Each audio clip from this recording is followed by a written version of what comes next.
Opa, a graça e a paz de Deus para você. Eu sou o professor Michael Douglas e hoje vou trazer para você a questão do iluminismo e qual é a sua relação com a filosofia de Immanuel Kant. Podemos considerar essa aula aqui como uma introdução ao pensamento do grande filósofo, maior filósofo da modernidade, segundo alguns autores, Immanuel Kant. Então vamos começar com a grande ideia de Immanuel Kant, que seria o esboço de toda a periodização do iluminismo. O esclarecimento, o Aufklärung, é a saída do homem da sua minoridade e para alcançar a sua maioridade. Você tem dentro desta ideia a ratificação deste novo período da história, que inclusive chama a Idade Média de período das trevas. Esta ideia se torna, então, refutável, negada, porque acredita-se que ali a razão não foi autônoma, a razão não era livre, que é justamente o que busca este novo período que nós vamos chamar em todos os países de iluminismo e de uma forma bem particular, devido ao pensamento do Immanuel Kant, na Alemanha vamos chamar de esclarecimento. Então, este movimento, este período, ele começa ali no século XVIII.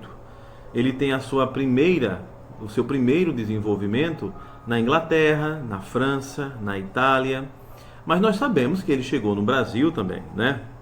Foi um período que começa ali e que se desenvolve por outros lugares com a sua maestria de criação. O que eu quero dizer com isso? Esta ideia de uma autonomia e de uma liberdade de pensamento é a principal característica desse período do iluminismo.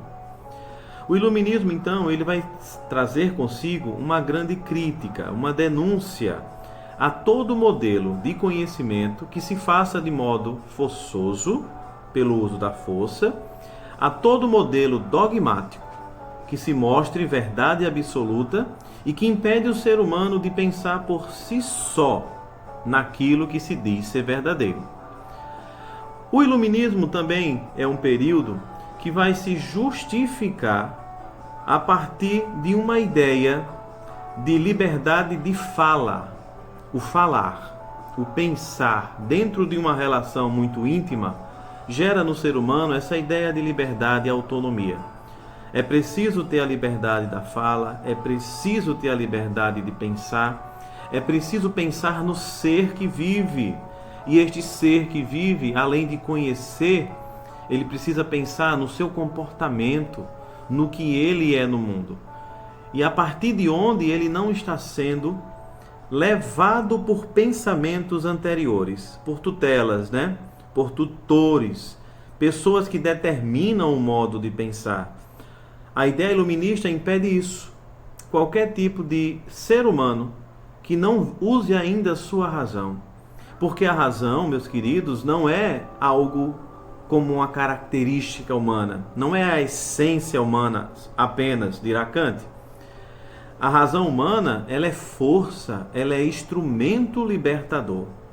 Aí você percebe aqui que quando eu falo nessa capacidade racional de conhecer as coisas, eu não estou falando do racionalismo de René Descartes.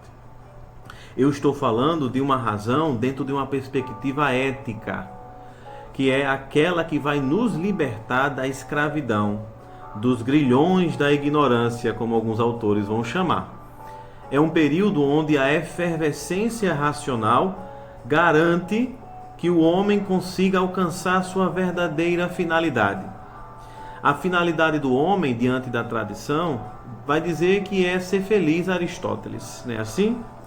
Kant não. Kant, dentro do seu esclarecimento, mostra que a verdadeira finalidade humana é nos tornar autenticamente humanos. E como é que esse iluminismo ele acontece nas variadas dimensões da história? Porque o iluminismo ele foi uma forma de pensamento que, ratificando o ser humano, esse ser racional, pensante, autônomo e livre, se desenvolveu por todas as esferas da realidade humana.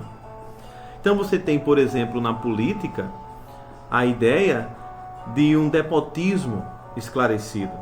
de uma defesa dos moldes monárquicos, mas ali com a garantia de um altruísmo, de uma ideia de progresso, de igualdade, de direitos, né?